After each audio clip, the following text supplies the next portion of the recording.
All the things mentioned in the videos that turned people off math were not to do with math itself, but the way it is taught, particularly in the US.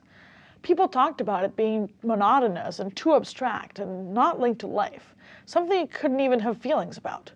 Those are the reflections of people who were introduced to math in the wrong ways. Many of them did say, though, that now that they were adults, they liked it.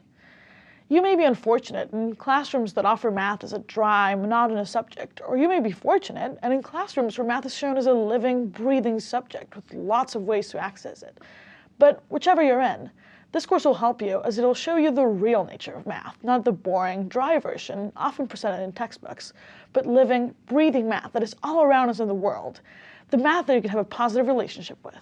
First of all, we're going to smash a couple of myths that have been around for a long time, may have damaged your learning at some point, and are completely wrong. The first myth that's everywhere and is really damaging is the idea that only some people can be good at math, or that some people have a gift for math and some don't. And that idea is everywhere. It's in TV shows and sadly it's in schools as well. You may have been told or led to believe that some people are math people and some aren't, or that math isn't for you. Well, it turns out that's not true. Everyone is born with the innate ability to do well in math, and whether you do well or not comes from the experiences you've had and the beliefs that you hold. Everyone can do really well in math. There may be some people, who seem naturally good at math, or just love it, when you don't. But that has come about because of experiences they have had. Anyone can get to the highest level of math in school.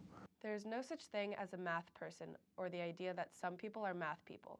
Everyone is a math person. Let's look at the brain evidence. Scientists now know that experiences grow your brain, and the brain is so plastic that it can rewire itself and grow in a really short space of time. This is how learning works. When you learn something, a synapse fires in your brain. It's like an electric current. And the pathways formed by the synapse are like water in the sand. The more you return to an idea, the stronger the pathway gets. If you don't go back to it, it will wash away. When you learn something, your brain grows, and if you learn it deeply, it grows and stays. So you may think some people are just brainy or smart because they just are, but it all comes from what they've learned. And you can catch up to them. When you learn, synapses fire. And this doesn't just happen when you're in a class, it can happen when you read, when you build something, when you have a conversation, when you get an idea, and when you make a mistake. Synapses are firing in your brain every day. The brain is like a muscle. The more you work the muscle, the more it grows, just like in the gym. If weightlifters exercise with the same size weights, they wouldn't grow muscles, and they have to keep increasing the weights.